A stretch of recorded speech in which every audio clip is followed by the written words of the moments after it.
The year is 2070. Predictive models estimate the global population at its peak, 9.4 billion. 85% of the population lives in urban areas. Of these areas, nearly 1 in 3 people live within slum settlements. By 2070, this will be the lifestyle of over 3.1 billion people globally. As our population increases towards 2070, design of the future must address the needs for housing and infrastructure within urban slums.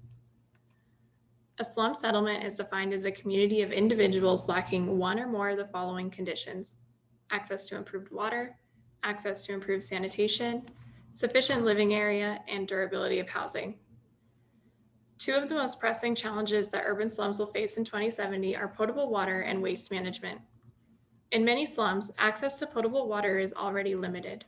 While rural slums may be able to utilize well-type systems, the people of urban slums often rely on delivery of potable water through municipal trucks. These trucks are often unreliable and susceptible to political corruption. Urban slums also lack waste management systems. Landfills occur and overflow within residential areas. Large-scale public infrastructure systems cannot be relied upon to serve the slum populations in 2070. As rapid urbanization continues towards 2070, this proposal aims to free the people from reliance of public infrastructure within urban slums. This can be accomplished by rethinking our idea of infrastructure from a large-scale public entity into smaller, localized, community-based systems. Just as there is a need for infrastructure, there will also be a need for housing for our growing population. The two can be synthesized to avoid sprawl. In this proposal for the future, localized infrastructure functions to provide housing and harvest rainwater to provide potable water needs, use recycled waste components as a building material to combat waste overflow, and bring awareness to the limitations of our resources. The solution begins by first identifying the land remnants that exist within a given urban slum context. Then, develop the roof plane around the land remnants as a type of platform for living. Developing vertically is crucial to avoid sprawl of the slums in 2070.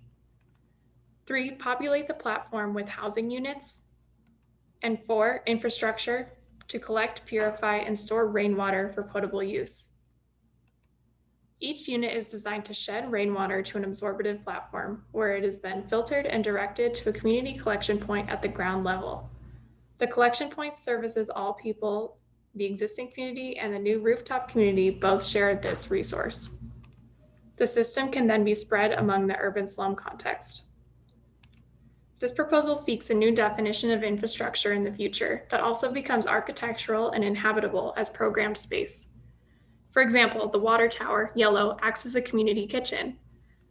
Water is purified with an inflatable bladder system in green that acts as a living space. All components are made from recycled plastic waste. It is designed so that this system can be outfitted within any existing slum context in 2070. This design also makes infrastructure visible to our lifestyles so we can monitor our usage and raise awareness about the status of our community resources. It is morning. Carla, a resident of the new infrastructure community, wakes up and visits her individual kitchen for a quick breakfast before work. Her sink is carved from the form of a small water tower. As she uses the sink, she can see just how much stored water she is using. In 2070, everybody works from home. She heads to her office, a unit on top of the upper level. From her office, she can look out and see her whole community, housing and infrastructure developed on the rooftops. On her lunch break, Carla goes to run errands. As she returns, she admires the community space on the ground level. She sees people from the new and existing community collecting water at the central faucets. Evening comes, and Carla heads to the central water tower for dinner. Housed in the water tower is the community kitchen. The day is done, and Carla heads back to her room for night. On her way, she passes by one of the filtration bladders. Rainwater from last week's storm is being purified before her eyes. The future of design in 2070 must address complex problems with complex solutions. All design disciplines must collaborate. Architecture cannot be confined to buildings, but to ideas, such as this one, merging architecture with infrastructure to better serve 3.1 billion people forecasted to live in slum cities by 2070.